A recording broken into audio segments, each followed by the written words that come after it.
Otto Bell, your new film, The Eagle Huntress, is in fact your first film.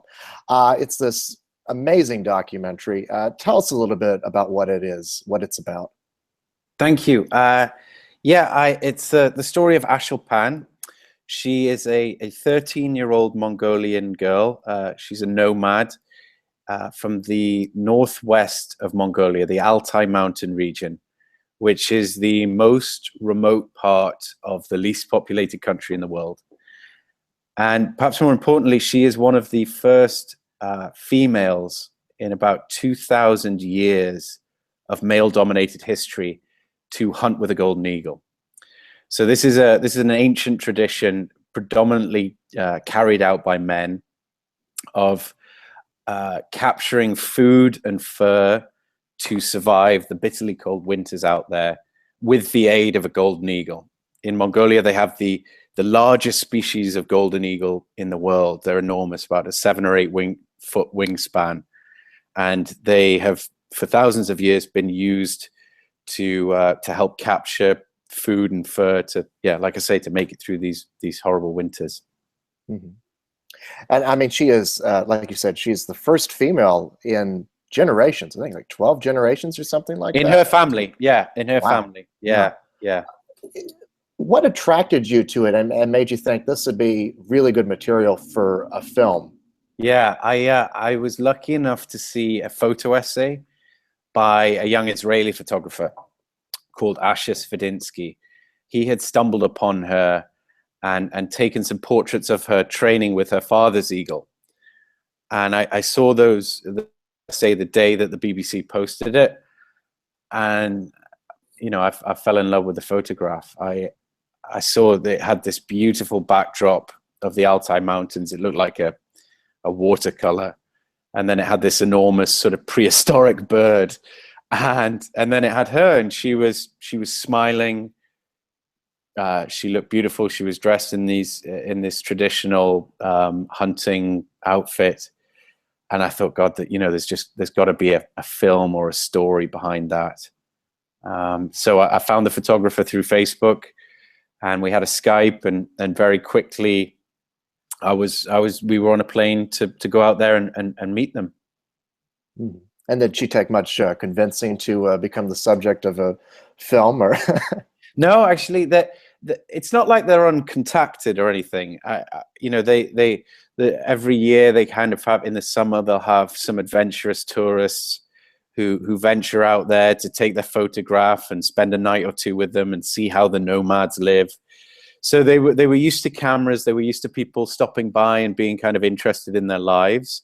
They hadn't really done filming of this nature before. So they're also a very hospitable people. They're a very warm people because it is so vast and underpopulated that the moment they see another human soul, they welcome you with open arms. There's food laid on, there's tea laid out, and they're very warm and welcoming by their very nature.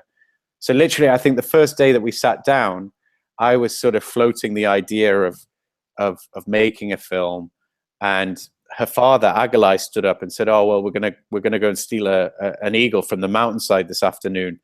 Do you think that's the sort of thing that you want to film?" And I said, "Yeah, absolutely, it is, absolutely." So we sort of scrambled, and that was the first day of filming, and that became the pivotal scene in the first act of the film. Wow, no kidding. So like I said before, this is your feature film debut. So talk about the challenges of that. What were some of your influences, some of the things that kind of guided you in the making of it?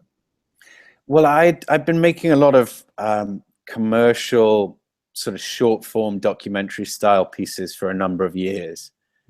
And in so doing, I had learned to I had quite small budgets. I never made the big glossy 30-second Super Bowl spots. I was always trying to introduce sort of documentary, real people, real storylines.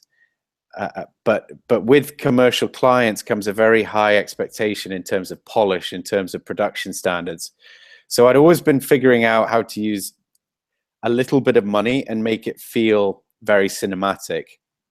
And actually, my DP on this film, my main DP, Simon Niblett, he and I had made 9 or 10 short documentary films in like Uganda and Peru and Siberia, really sort of obscure places with, well, out of the way places with real people through translators. So I wasn't really fazed about that aspect of it, but over the years I had learned, and Simon brought a great array of toys with him to this production. He's a pioneer in drone photography, and he would invent things like he built this amazing 9-meter crane that folds away into a snowboard bag, and you can put it up in 5 minutes, you can take it down in 5 minutes. But what it gives you are these big, sweeping, kind of cinematic shots. And I made the film with my own money. I made it with my life savings, and I actually had to go into debt with the bank. I'd never been in debt before. So we didn't have much money, but we did want to do justice to this landscape. So with his equipment and know-how, we were able to get this, look that makes it feel like, it was made with 30 people, and it wasn't. It was made with 3 of us. I never had a crew bigger than 3 or 4 people. Wow. Well, it certainly is cinematic. I guess you're helped by the fact that the landscapes that you're shooting are so beautiful to begin with. Yeah, and the characters are incredibly kind of telegenic and admirable, and you want to spend time with them. I got incredibly lucky with my characters, and yeah, but you're right, the landscape is otherworldly. It feels quite unlike anything that we are usually exposed to. Yeah. You're also shooting, I mean, you're up against the elements a lot of the times. Take us onto the shoot. I mean, what were some of the biggest challenges? Oh, gosh. I mean, I think about the final act of the film. We went out for the winter hunt, which is kind of the final step towards graduating to full Eagle Hunter status.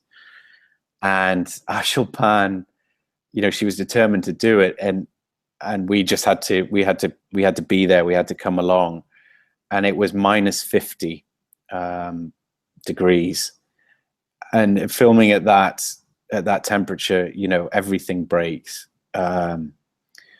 Your hand sticks to the tripod, the battery life is 0.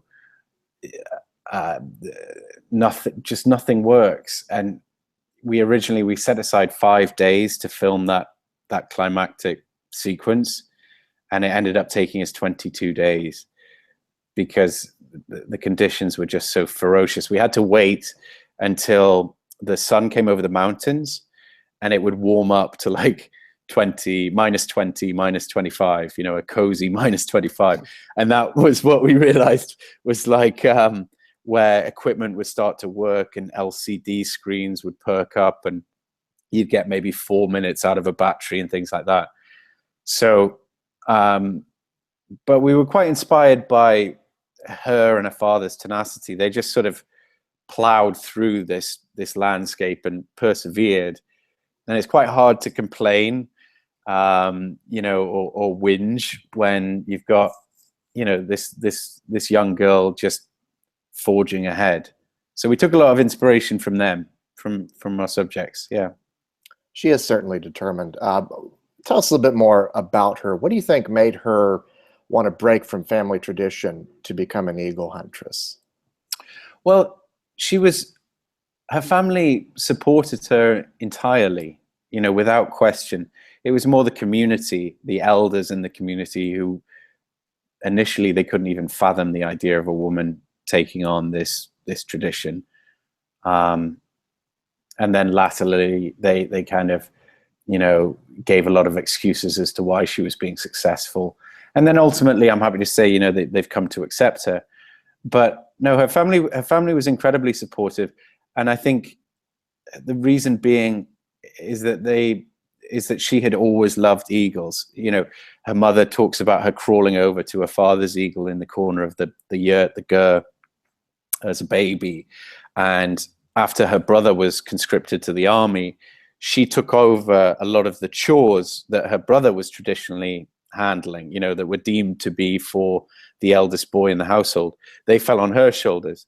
And she was able to, you know, she was doing a lot of these outdoor chores, riding horses, herding, doing all of these sorts of things. And her dad, and she sort of parlayed that into training with her dad. She was like, well, I'm doing this, why can't I learn? And he saw, to his credit, he saw absolutely no reason why she couldn't. And if you look at the closeness, I tried my damnedest to capture it, this sort of preternatural connection that she has with the birds. It's clear that there's, especially when you compare it against the other men in the community and how close they sit or act with their birds, it's clear that there's something extra going on with her, that there is this almost kind of preternatural connection between her and her animal. It's quite spellbinding. Yeah, I think you definitely see that. What attracts you to the documentary format as opposed to, let's say, doing the Hollywoodized version of this story? What attracts you to the documentary format? I think for me, this was the ultimate documentary challenge. You know, I was using my own money. I was working in ferocious conditions. And I had this wonderful story fall into my lap. And for me, it all felt very pure, and I felt very lucky. You know, it was kind of the ultimate holiday from work, from my day job. And what I loved about it, which is really kind of rare in documentary, and in the short stories that I told in the past, the short documentaries I've done in the past, I was often kind of arriving after the fact. You know, you are tasked with filling in a blank or using archive or a retrospective interview to tell a story that is already in motion. You know, something has occurred to occasion the need for a documentary treatment. And in this case, what I loved about it is that I actually landed, and we were there when she took this crucial first step of stealing her own eagle. And that was really, you know, the first milestone on the road to her achieving full Eagle Hunter status. So I got incredibly lucky in that I got to land on a story as it began and as it set in motion. And I think that's what gives the film it's almost like its fairy tale quality, is that we were lucky enough to be there when she took the first step, and that quickly became a real responsibility for me. You know, that's why I kept plowing my own money into it, because I could never get it together enough to show people footage or selects to try and attract financiers, because I was following this chain of events in her life. I was following this coming of age story that was literally, it was unfolding over the course of about 9 months. You know, she stole the eagle. We were there for that. But then she was training the eagle with a view to going to this annual Eagle Festival that happened on the 8th of October, the first weekend. We had to be there for that. And then she was damn well going to go out and hunt with an eagle and take that final step to becoming a full eagle hunter. So we didn't have a choice. We had to be there. We had to follow this coming of age as it unfolded. And that was incredibly scary, but it was a hell of a rush. You know, I don't think I'll ever have that again. You know, it was amazing. Absolutely. So then after the film was all done, you got Daisy Ridley to narrate it. Daisy Ridley of Star Wars fame. Number one, why have a narrator? Number two, what made her write to narrate it? Yeah, so Daisy called me the night before Sundance, before we premiered, and she had seen a copy of the film. And she was, it was clear that she was incredibly moved by what she'd seen. She was picking out corners of the film that I thought I only cared about, that I only knew about. So I was entirely convinced of her veracity, of her belief and interest in the project, which was great, which was important. But then I was using cards to orientate the audience at the beginning, to give them a sense of where we were in the world and just to help them along. But at Sundance, we actually went in early and we screened for the high schools and the middle schools in the area, and seeing the response of 10, 12, 14-year-old kids to the storyline, it convinced me and Sony Pictures Classics, who ended up distributing the film, that we should go for a G, that we should try and make this documentary as accessible to as many children as possible. And I really liked that idea. I did. But I was also conscious that there's a heck of a lot of subtitles, of Kazakh subtitles, for people to read. And having Daisy narrates about 5 minutes of an 87-minute film. So it's not wall to wall, far from it. It's just what she did very nicely, and why I do believe that the narration that she added is additive, because typically I don't like narration. I think it's a lazy fallback. I think it's a ploy, if you can't carve out a good story. But I think in this case, the 5 minutes that she added throughout the film, peppered throughout the film, they help a younger audience track along with the action, and it just gives them a little few handholds at key moments to understand which way to look, to know what's happening. And that has, I think it's lowered the entry level to the film from like 14, 15-year-olds to like 10, 11, 12-year-olds.